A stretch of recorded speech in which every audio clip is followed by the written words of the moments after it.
We're going to begin this afternoon with a panel discussion which is titled Build Partner Capacity and Maintain Forward Presence. The panel moderator is Brigadier General retired Keith McNamara, Director of Business Development, Raytheon Company. With him is the panel chair, Colonel Gregory Brady, Deputy Commander of the 32nd Army Air and Missile Defense Command. The panel members are Major General Ole Knudson, Deputy Director of Missile Defense Agency, Captain Chris Halton, Deputy Commander, Joint Functional Component Command for Integrated Missile Defense, United States Strategic Command. After all that title, you would expect a wouldn't you? And then we have Colonel Janell Eickhoff, Commander 10th Army Air and Missile Defense Command. I'm waiting for the hooah. NATO sure red. Brigadier General retired Ken Todorov, the former Deputy Director of Missile Defense Agency. Over to you, gentlemen and lady. Thank you very much. Well, good afternoon, and on behalf of the panel, thanks to AUSA and all of you for allowing us to be here. And hopefully over the next hour, we can have some discussion and dialogue as it relates to this important subject, building partnership capacity and certainly maintaining a forward presence. What I thought I'd start out with, what have we heard already? Okay, this morning, based upon the leaders that have already discussed and presented.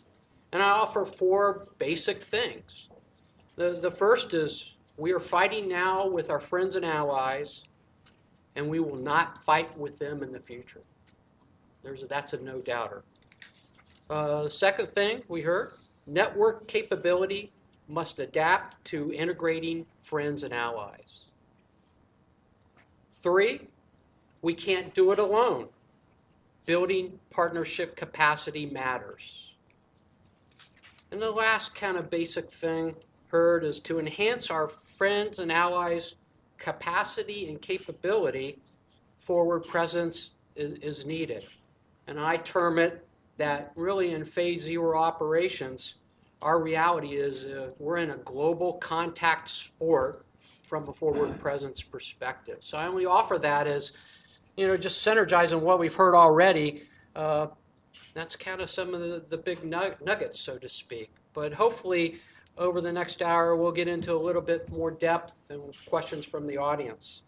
A little bit different change with respect to the panel. I'm going to ask Colonel Brady to kind of give an initial discussion primer.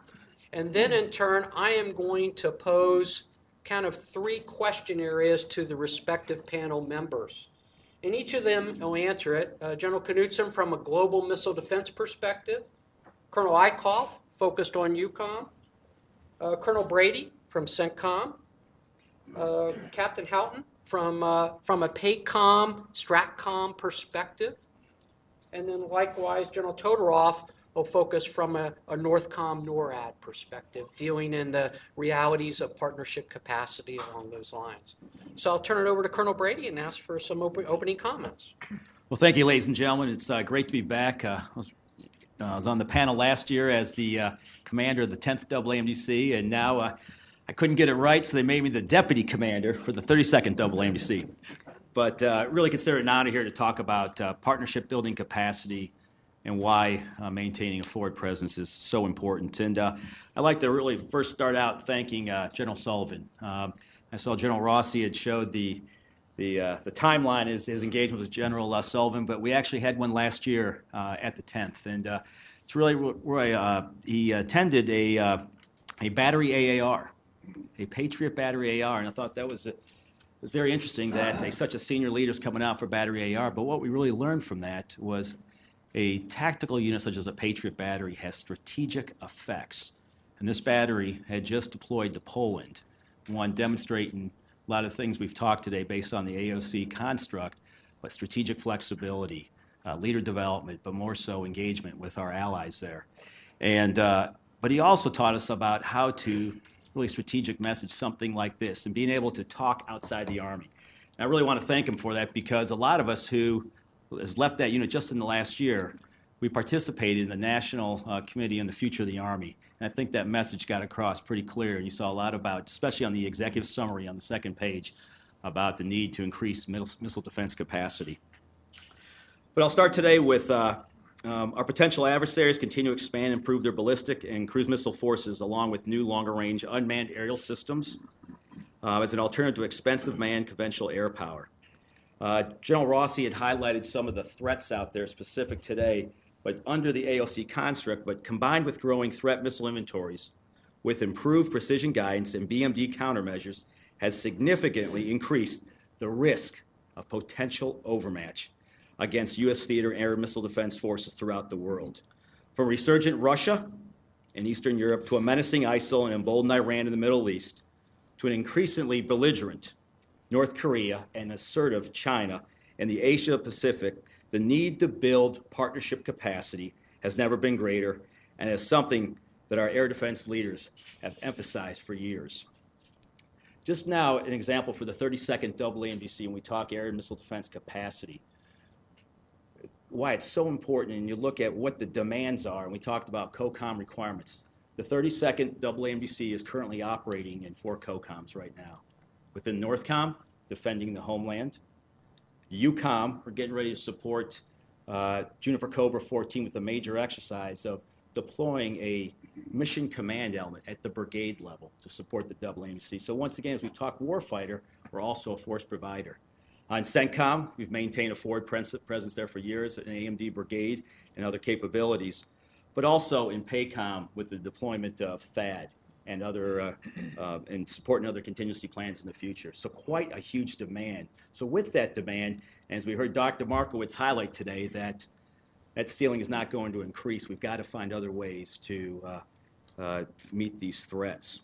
So building partner capacity, investing in our partners through joint exercises, knowledge sharing, training events, leader exchange programs, and much more leads to stronger relationships with our partners, assured U.S. access to airspace and lines of communication, everything necessary to maintain a forward presence.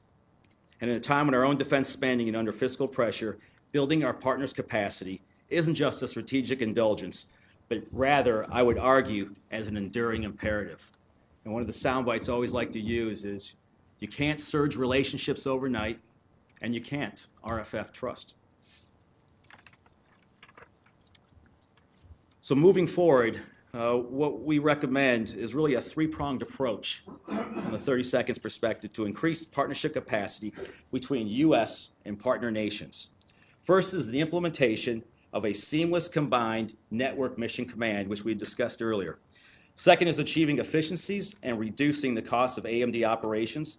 And the final component is improved offensive-defensive integration of our partner, of our operations. To achieve this integration, we will need to address some potential obstacles. The largest gap we face in improved interoperability is data sharing. U.S. AMD forces need to share a common air picture with our partners to facilitate joint and combined kill chain procedures. We're not doing that right now. While combined training and tactical discussions help develop procedures, we need to implement policies, we need to change policies and procedures to enable digital data sharing. Bilateral, and we hope to get to multilateral data sharing agreements can go a long way to facilitate AMD interoperability and support seamless mission command. Another challenge of building partner capacity and seamless mission command is our partners' different communications capabilities. In some cases, our partners are able to share data via Link 16 networks. Some partners do not have Link 16, but rely on older tactical networks or unprotected or poorly protected commercial networks. These vulnerable networks limit U.S. forces' ability to receive a single integrated air picture. Over the next few years, we will continue to seek multilateral data sharing agreements, develop properly protected communications architectures to facilitate the sharing. This will likely require a concerted effort among U.S. forces, our partners, allies, policymakers, and industry. U.S. and partner AMD forces will ultimately develop the tactics and procedures to increase interoperability, integration, and industry can help with developing these technical solutions to make this a possible reality. We're in the midst of great change. The enemy's use of air missile threats is evolving, but so are our capabilities to deal with that threat. We are fielding new systems to enhance and improve our capabilities to protect the force and other assets. General Fritz likes to use an analogy, and I'll use a sports analogy. And just coming off the Super Bowl, I think it's very important. He says the BMD team is just like the Denver Broncos defense. Not a lot of superstars that stick out, but as a team, devastatingly effective and virtually impenetrable. Ladies and gentlemen, thank you. I look forward to your questions later on. Okay, great. Thanks, Greg. So now what I'd like to do is now pose some questions, and then we'll go down the panel. The first issue. Much progress has been made, certainly earmarked this morning as well as Greg's comments just now, has been made integrating allies and friends into our IMD architectures regionally and globally. I will ask the panel, could you discuss some of the recent capability advancements, initiatives, exercises, and lessons learned working with our friends and allies? So I'd like to first start with General Knudson and ask you to talk about it in the context of global missile defense. Okay, so thanks. Let me just set the stage a little bit on what I consider an aspect of global missile defense that MDA is involved in. And General Formica, I think, used to always say when he was in SMDC, and maybe you're still doing it, sir, maybe not at the same frequency, the sun never sets on SMDC. So in MDA, that's sort of the same way. We have this global network that we have these guys that we call the BMDS watch officers who operate out of the Midiak out in Schriever Air Force Base out in Colorado. And with the, I'll call it, coming on of the new Aegis Ashore site in Romania, we've just expanded that global network a couple time zones further to the east. So we're pretty much in every time zone before. And in that network, it is mainly, I'll call it, a U.S. joint now, but we have a degree of partner capacity. And what we're doing there is monitoring the sensors wherever they may be, in Japan, on the mountain in Turkey, to make sure that we're providing the capability to what we need for the Homeland and for all three of the main COCOMs that I'd say we're supporting, PACOM, EUCOM, and CENTCOM. And as our watch officers find anything that's come up, we get notified and we mobilize teams to go solve whatever problem there is on a short notice in support of the warfighters that are there operating the systems. So that's one aspect of global missile defense. And what I'd say about building partner capacity within MDA, it's a name thing that we talk about all the time. We didn't come, so when you had it on this panel, I don't know, it was like, okay, we do that. And so we have a group that, works with our international partners.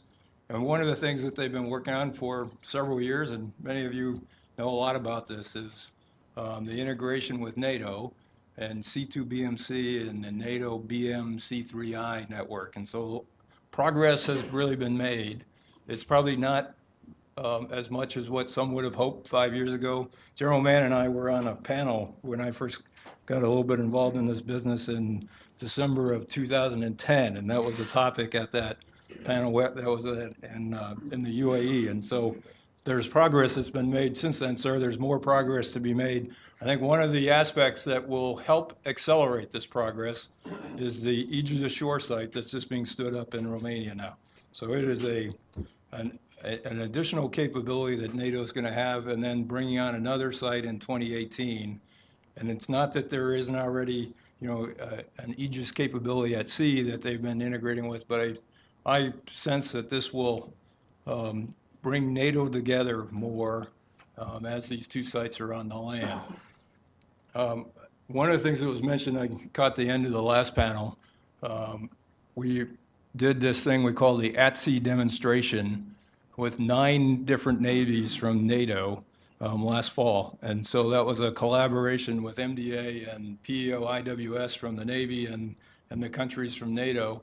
And this was a live fire exercise that included the AAW capability that the Navy has against cruise missiles and air targets, and it included live fire against BMD targets, and it included a number of track X's involved in that to verify that we could actually pass the sensor data from the various countries to cue others, and so the BMD shot we took was a U.S. shot from the Navy, but it was cued by an Allied ship.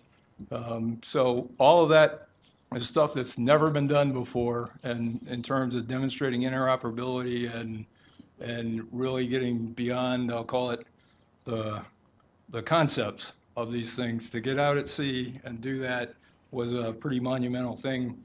And there's at least talk now of trying to do that again pretty soon. Not exactly the same scenario, and that's not set yet, but there's a lot of, I'll call it, good discussion that's been generated because of that.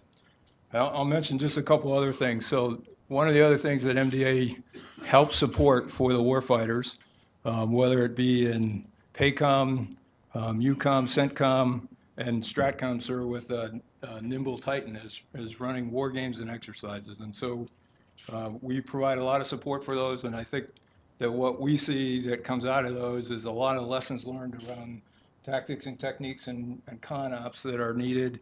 And obviously there's things that they end up using to drive improvements. One of the things that I'd say in MDA are trying to do more of, I'll call it, is ground testing. So we've done a good degree of flight testing, and all of that has caused us to learn a lot of things. The problem with our flight testing is they're pretty expensive. And so we actually learn a lot in our flight tests and the ground tests that we running up there, because essentially what we do is we run thousands of what-if scenarios for whatever the flight test is. And in those what-if scenarios, as you're going through the ground tests, you'll learn a lot. And so one of the things that we're going to take an initiative is try and bring the warfighters more into our ground tests, because you get more repetitions and more experience out of that. And that's really similar to what I think happens with war games and exercises that are a little bit higher level. So I'll really leave it at that. So thanks. Okay. EUCOM, Colonel Eickhoff. Ladies and gentlemen, what a pleasure to be here today. Thank you very much to AUSA for the invite and for also hosting today. I just want to spend a minute putting EUCOM in context for everybody. 100 years ago, when a couple of folks in this room were lieutenants over in Germany, I put myself in that group. Come on, so does Kelly Spillane and probably Greg Brady too. But having said that, there were two priorities in Europe. The first one was deterring Russian aggression, right? And the second one was assuring allies. And we did it with 300,000 people. Well, here we are today, and you know what? The priorities are still the same. Deter Russian aggression, assure our allies, yet we have to do it with 30,000 people. So the real question is, how do you get 30,000 to look and feel like 300,000? Well, you know what? NATO today is not NATO of yesterday. There is no more NATO standing defense plan. There is no more subplan Mike. So all the policies, procedures, positive control issues, that are all changing. They're all being rewritten. You have this old NATO structure, Germany, the Netherlands, all the older countries who thinks things should be done a very certain way. Then you have new NATO countries who are struggling to figure out how to fit into that construct, given the new doctrine, given the new interoperability standards, and also having to deal with, they have all these old Russian legacy systems, and they can't afford to throw them away. So how do you get old Russian legacy systems to be interoperable with newer Western systems that were never designed to work together? I love being a NATO shorehead officer. It rocks. But at the end of the day, you heard General Rossi talk about the threat. We'll talk a little bit about how Russia's been, threatening the Ukraine and Georgia and how they're using UAVs and all that other good stuff. And again, we talked a little bit about the systems. But the bottom line at the end of the day is Europe is a phenomenal place to demonstrate every day winning in a complex world. And how we really do that is through building partner capacity.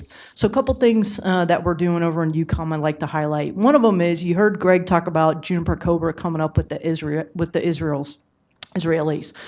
For the first time ever, we're going to have 10th AMDC in the United States Army, along with 3rd Air Force and the Israelis, all on one common operating picture, right? So no walls, no cubicles, everybody on the same floor looking at the same picture.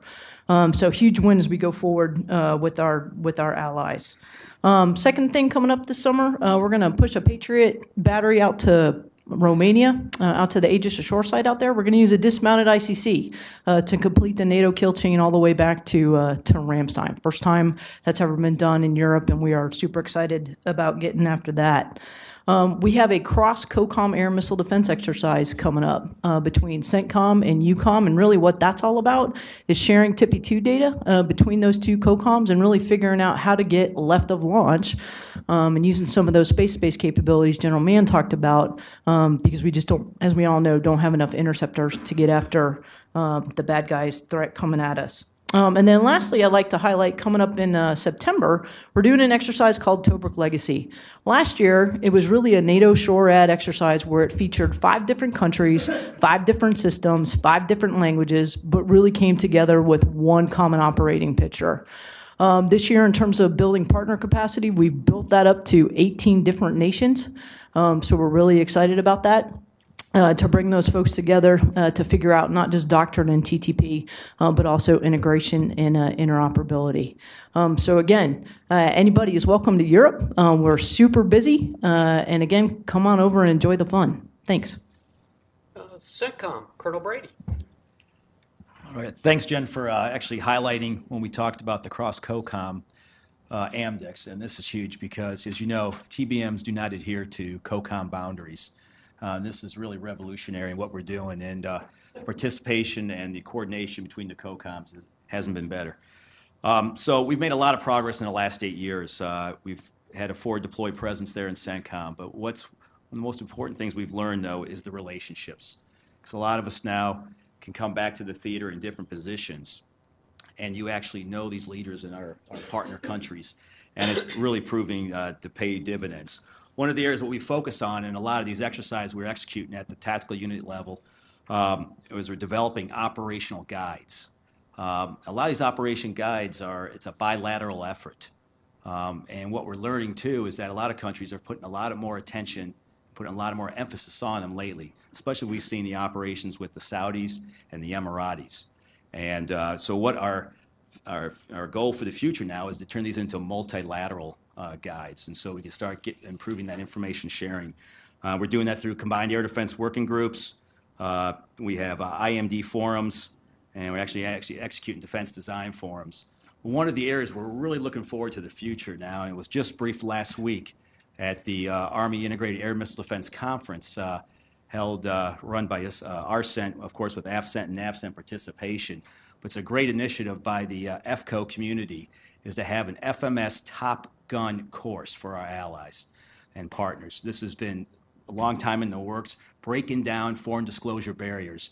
But we believe this is going to be a great enabler as we start building the team, because with these relationships, not only we're going to have students from other countries, but our goal is to get actually leaders from our partners and allies to sit these boards, to get their perspective, understand the culture and how they're doing this. So this is a great opportunity to do this. And also with THAAD going into different COCOMs and FMS cases, we're learning a lot from that as well in these exercises. Thank you.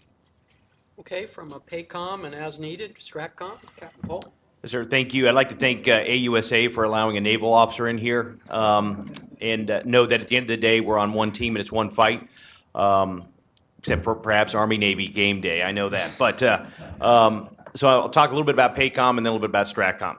So first of all, as General Knudson mentioned, a lot of co-development going on, and one thing we want to highlight in a PACOM AOR in particular, because that's where the tests are happening, is the U.S. and Japanese co-development of the SM-3 2A interceptor. Okay, another leap forward in the BMD active defense capability, and two nations that are historic allies working together to make that happen. Also, as many of you know, Japan is hosting 2 TPY-2 radars, helping the defense of the homeland, manned by Army soldiers. Also, PACOM runs a trilateral missile defense forum that occurs between the U.S., Japan, and Australia, again, focusing on improving our relationships between some of our historic allies. Last year, the U.S., Japan, and the Republic of Korea signed a trilateral information sharing agreement. Again, getting after the problem of we have a shared threat and problem set. How do we make sure that we as allies and partner nations are integrating our information, making sure we have a common operational picture, et cetera.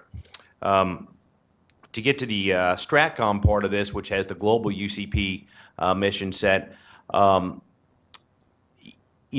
is Stratcom's main mission is deter and assure. All right, a number of different nations. And so when they look at how do we do that, as mentioned earlier, we're going to have to do that with our partners and our allies. And so we run on Stratcom's behalf the Nimble Titan war game or experiments with our allies. And that really leads us to a lot of discussion that happens in a non-attribution fashion, but it really starts to push the policy level discussions. We set this game up in different regions, and so we have different regions there, and the COCOM that is in that AOR, which obviously for most countries, they don't have AORs. They don't have COCOM AORs. They have just their country and friends around them.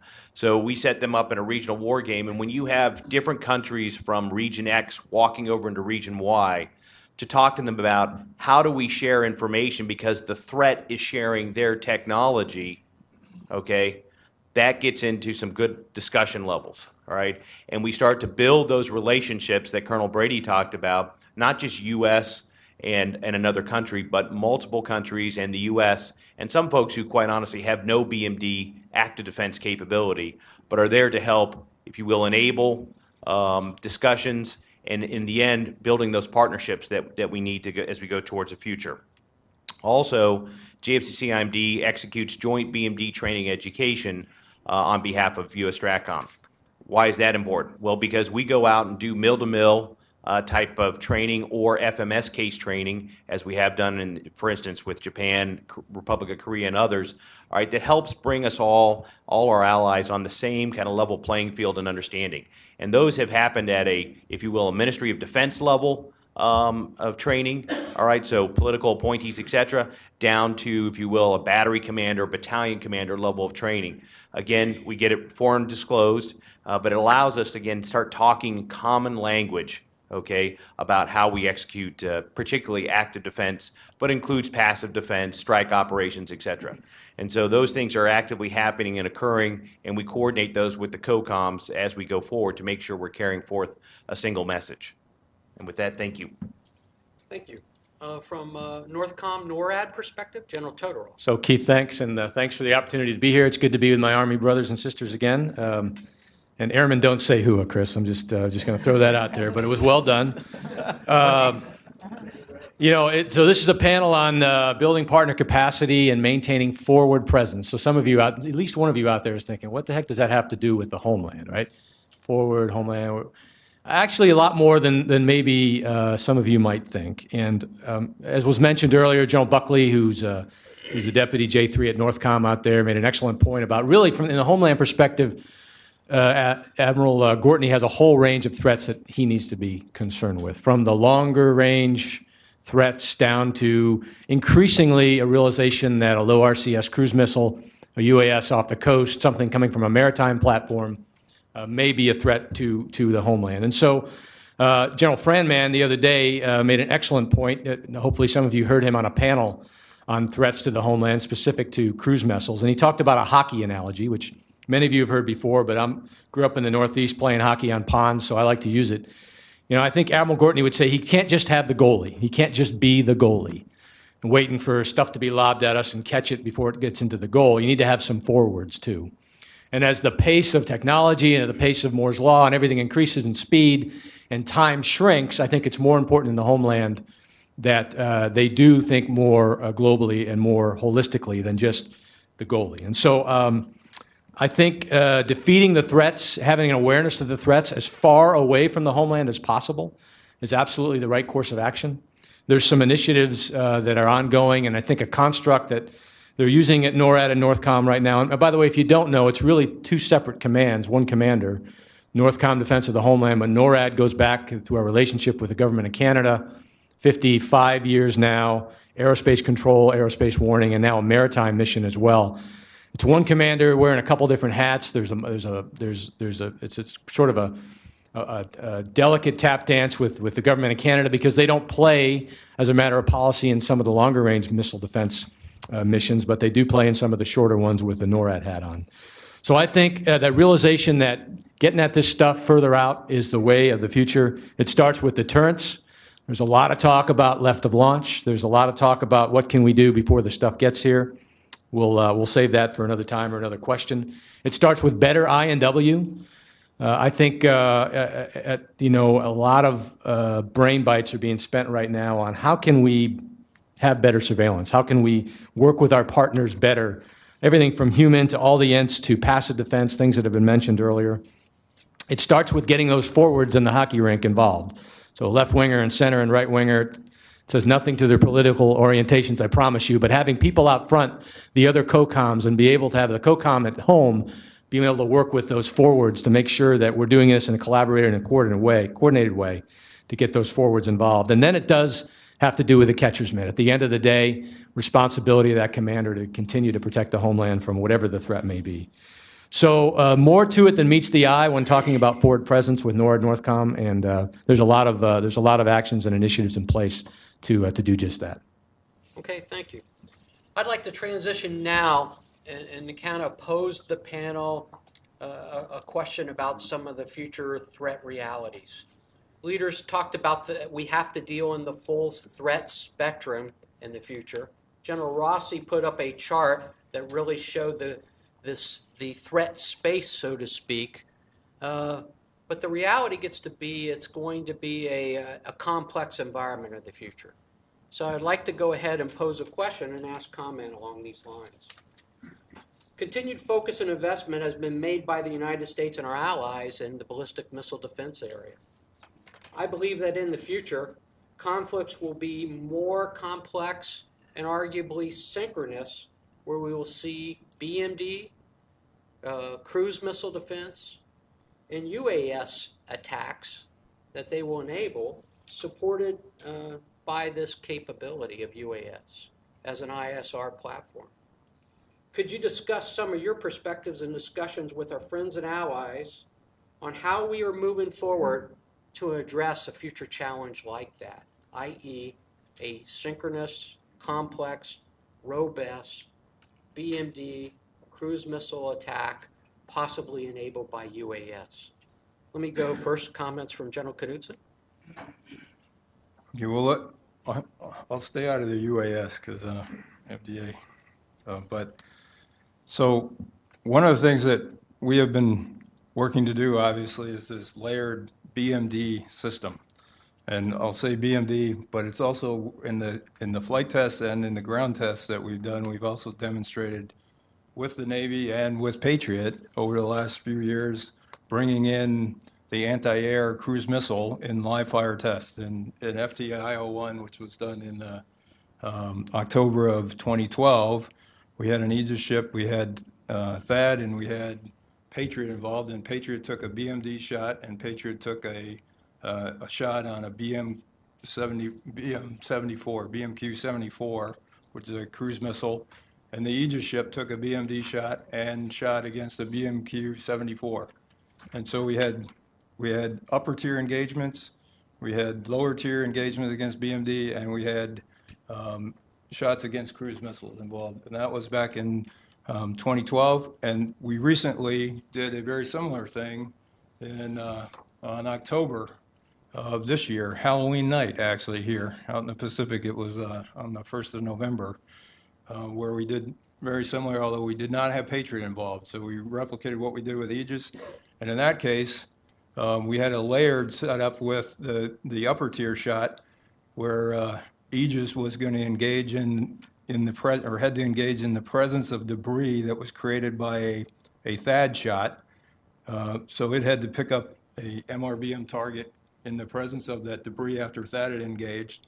And in that case, we had actually a malfunction on the Aegis BMD interceptor, and THAAD picked up the MRBM and shot it. So it was a real demonstration of a layered architecture in a complex scenario.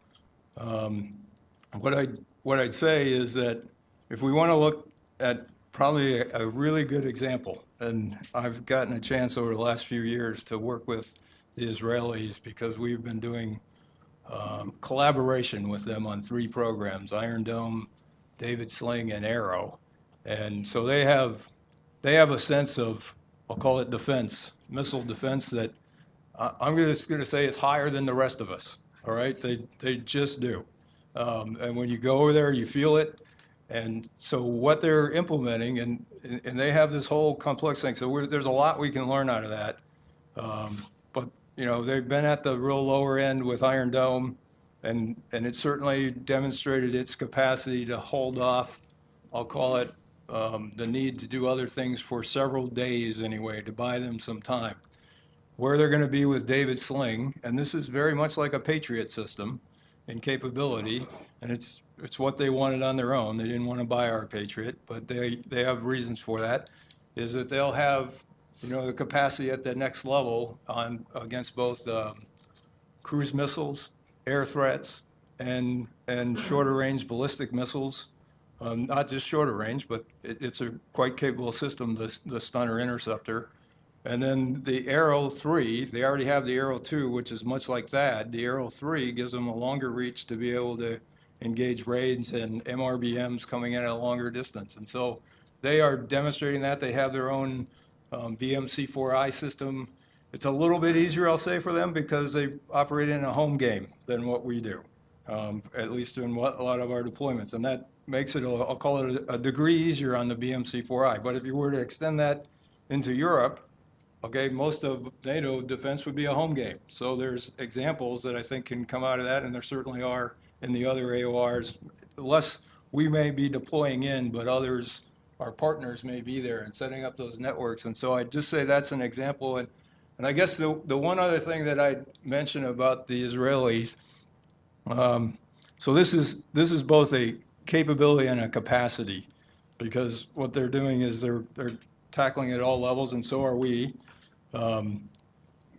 But they are also adding to their capacity in terms of, I'll call it affordability of what they're trying to do. They bounded it what they could do. And it goes back to something about 5 years ago when I got involved in this business to start with. I tried never to be involved in air defense stuff before, but that's a whole nother thing. When I first got involved, someone named Lieutenant General Vane, which I'm sure a lot of people in the room know. So he comes up to me the first time I saw him in a meeting, and he says, Knudson, okay, so you're in PEO missiles and space now. We used to have missiles that cost $1 million, and they were way too expensive to start with. And now you're growing them to be $3 to $5 million, and we just can't afford this stuff. So what are you going to do to change that? Okay, and that's a perplexing problem, because what we're all talking about is the cost per kill. Okay, and we're working on directed energy, and we're working on rail guns, and we're working on hyper velocity projectiles out of Paladins and 5-inch guns, and lots of good ideas that probably aren't right around the corner. All right, in all cases, but okay, but I'll go back to the Israelis. So the Israelis targeted Stunner to be less than $1 million because they couldn't afford to buy Patriots at $3 to $4 to $5 million, PAC-3s, MSEs, and they have that capability. So they targeted to be less than $1 million. They actually had about 600,000. It's coming in right at $1 million, okay? And it's a very capable missile.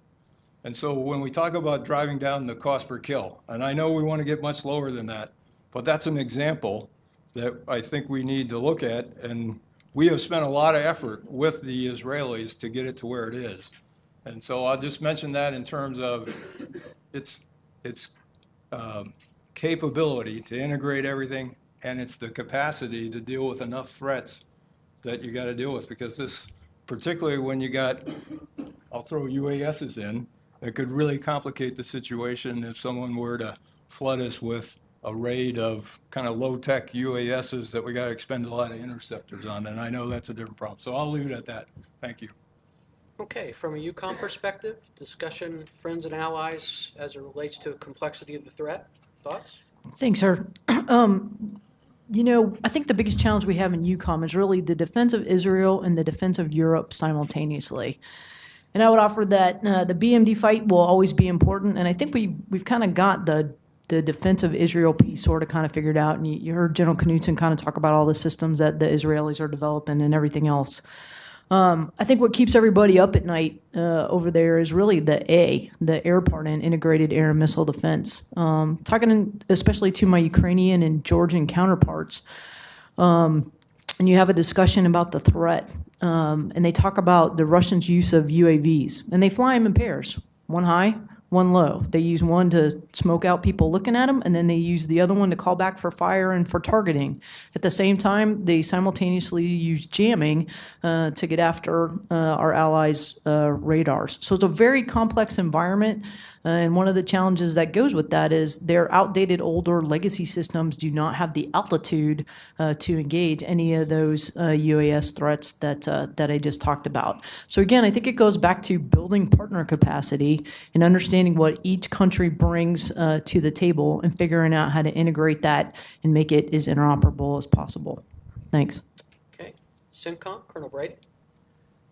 Along the same lines, we talk complexity and interoperability. About a year ago, we executed the first U.S. UAE live fire exercise and learned quite a bit about that, but specifically focusing on the threat from TBMs.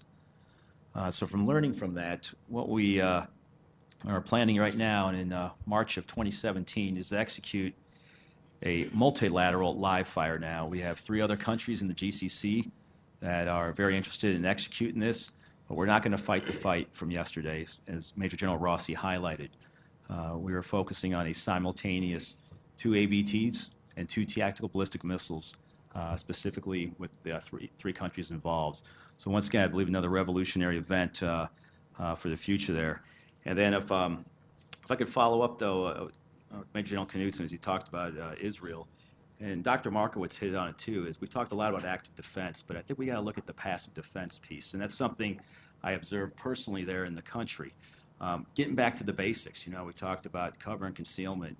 What they've done is, because the threat's real there, and they experience it daily, but they came up with a simple app.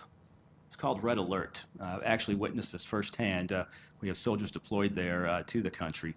And incoming threat, whether rocket, whatever it is, it pops up right there on your iPhone. And it not only tells you where it's coming to, but it also tells you where's the nearest bunker to run to. And it's pretty amazing. It works 24/7. It's pretty effective. But what's unique about that is there's no impact to their economy. Years ago, they have to do mass evacuations.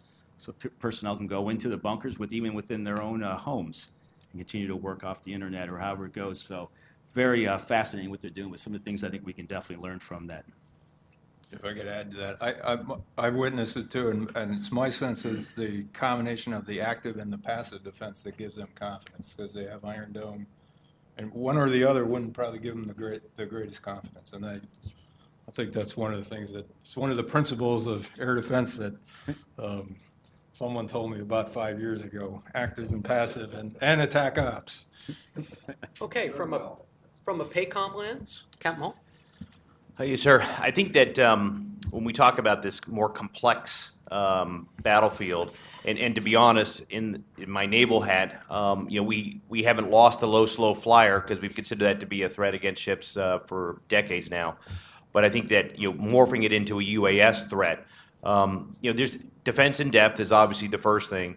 Second is deconfliction of fires, and the way COCOMs get at that really is going to be in their own COCOM-driven war games and their joint exercises where they bring in allies. And I think the importance that cannot be understated of that, of bringing in some of those decision makers or people so they learn how to operate. The other thing is leveraging partner capacity or ally capacity, and an example that might be, the Australians are getting ready to put out into their fleet the Hobart-class air warfare destroyer. No BMD capabilities exists today. But you know what?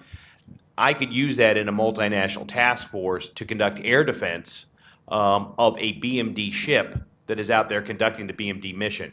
And so, as was talked about earlier, it's that leveraging of the partner different capabilities, and probably even as General Rossi talked about, the use of field artillery combined with air defense capabilities to get after both UAS, cruise missile, and ballistic missiles. And so that's really going to be in my mind, the longer range game, getting that defense in depth and coordination of fires. Okay, from a NORTHCOM So lens. from the Homeland perspective, I think clearly, Keith, you're right that the possibility of a more complex battle scene in the future is almost a given. And when you think about what sort of adversaries could inflict or at least threaten us with that, you have to go not to the rogues that we worry about lobbing a piece of junk K-08 our way. Hopefully it's a piece of junk, I think it is. But still we have to honor that threat. But you think about the near peers who might be able to pull off a coordinated attack or even not even pull off the attack, but just having the ability to do it, to hold us hostage, if you a little bit, without even having, it's a very Sun Tzuian idea, obviously, but I think that's something that the commander of NORAD would be concerned with. And I would say, I'm retired now, so I can say all kinds of controversial stuff.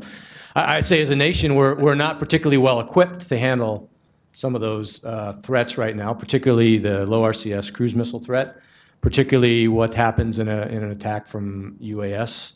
Not attack necessarily, but if they're part of a coordinated attack, are we really thinking about that complex of a scene? Particularly, are we thinking about it for the homeland? We tend to want to look outward, and that's great, and I get that too.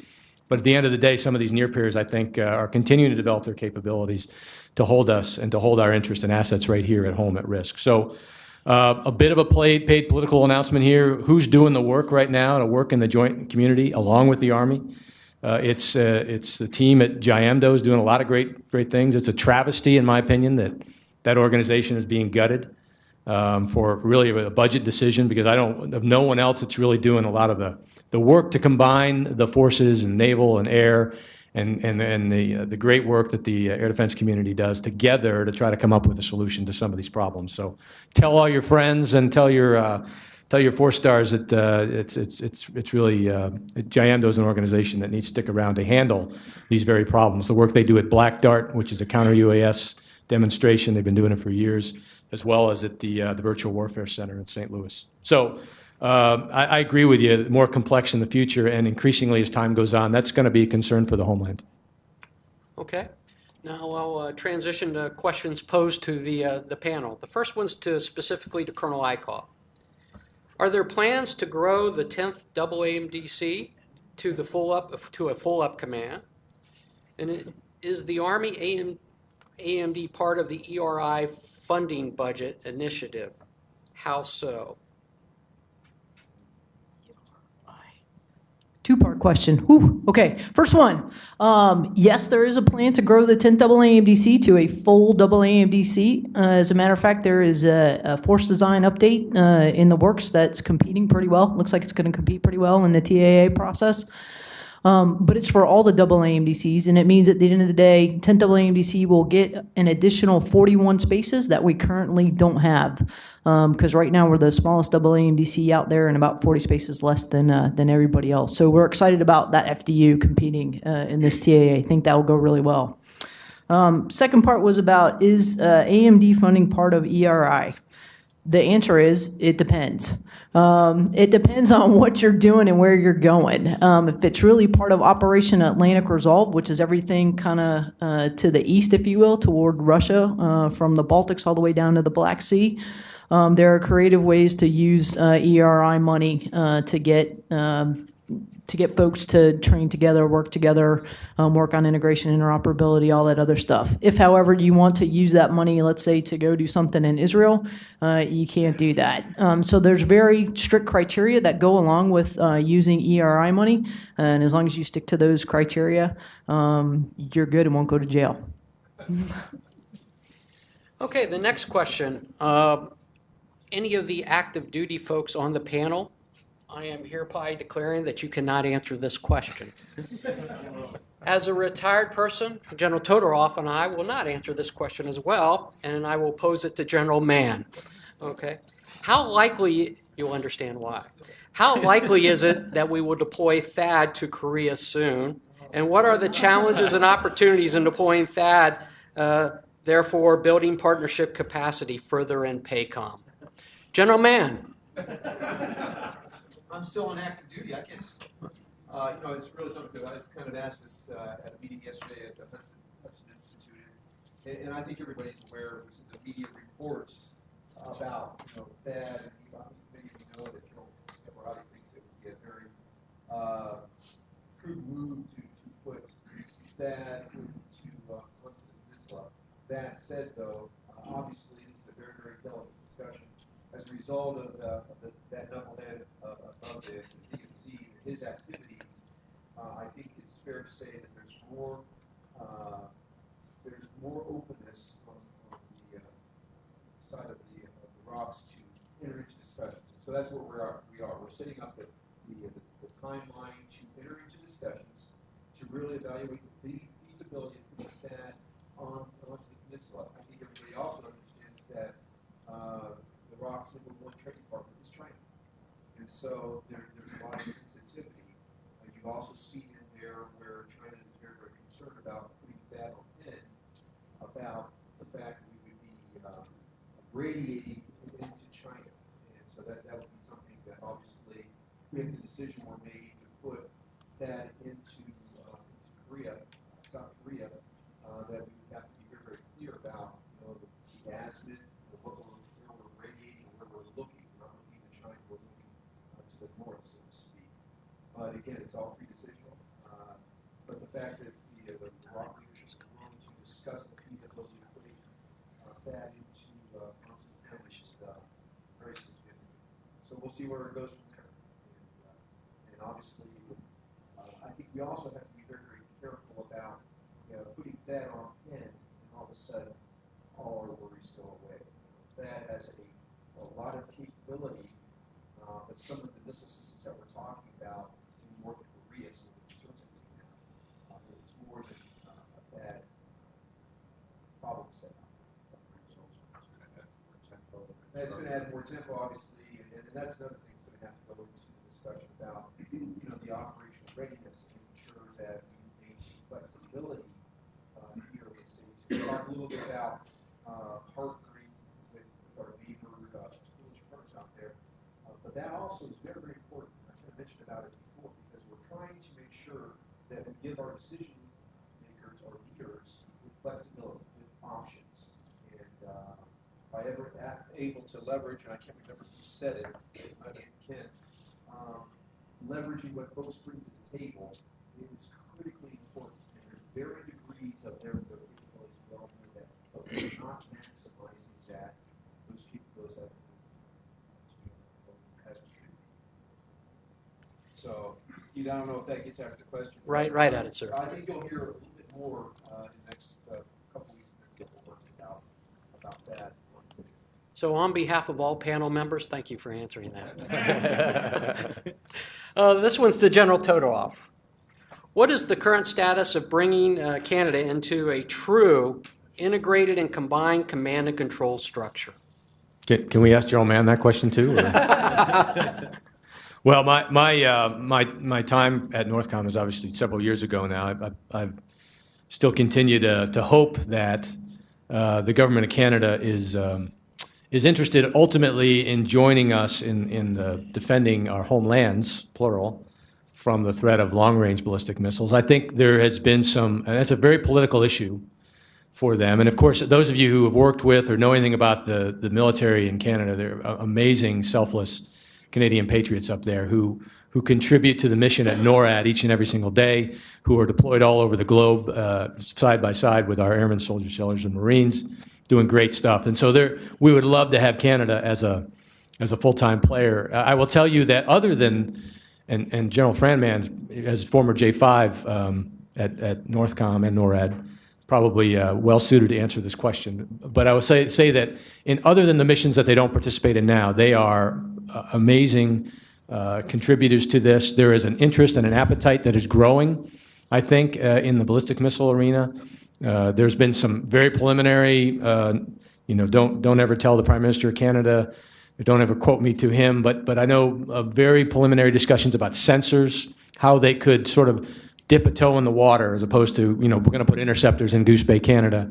Maybe starting with sensors, starting with allowing their military forces to participate with us, either even as a command center or running the C2BMC functions, or there's a whole host of ideas that we could start with. The appetite, I think, is growing. I think it's a matter of politics up there, and I understand Canadian politics a lot less than I understand U.S. politics, and I don't understand those very well. So I'll leave it at that. I think, when this panel reconvenes 10, 15 years from now, I think my guess, Ken's guess, is they'll be much more of a complete player in the whole range because the threat continues to increase, and they'll want to be. Okay, well, thank you. Allow me to go ahead and maybe close based upon time that we have available to us. I bet there's multiple people out there thinking about, boy, what a neat thing it would be if we had some of our allies and friends on a panel like this. So I ask that as food for thought, maybe in the future, because they would really give you a sincere answer of some of the things we've talked about that folks and leaders on this panel are living on an everyday basis, but matters to them as well. So the fact that I still have Army blood in me, okay, here's how I choose to close, okay? The reality up front is tell them what you want them to know, talk about it, and then tell them what you wanted them to hear. And I pose this. We are fighting now with our friends and allies, and we won't fight without them in the future. Network capability must adapt to integrating our friends and allies in the future warfight. We can't do it alone in the future. Building partnership capacity matters. And lastly, to enhance our friends and allies' partnership capacity and capability, forward presence is needed. One element that you heard in spades across all this entire hour, I hope, it is about relationships. The human component of this whole thing is about relationships with our friends and allies to make this work. So I appreciate it on behalf of all the panel. Sir? Can I add just one aspect to what you said about building this part of capacity on the networks? I honestly believe we'll figure out the data sharing. We're pretty good on link 16 already. Not perfect, but we can get there. We could figure out the disclosure aspects that Greg mentioned. It's a big challenge. But the one that we have to really pay attention to is that we hear a lot and we're working is cybersecurity. And General Mann and Captain Halton and a team in MDA are working on the BMDS. And I'll just say, as we need all the people in industry to, this is a really pervasive threat. And so if we build a network to share with our partners on a way that we'll say is easy to share and don't think about cybersecurity, we're going to have to go back and redo it, or we'll never get it through. I mean, or we're going to leave ourselves extremely vulnerable. We're working to get call it our own joint networks much better, and they need to be much better. But this is a really big challenge, and if we don't really think about it in the design and architecture as we do this, I think we will be set back a long ways because of where we are. We won't have an ability to bring in them if they don't have the right cybersecurity. I won't go into more of that. So thank you for me. So on behalf of all the panel, thank you very much for the opportunity to participate. Everybody have a good day.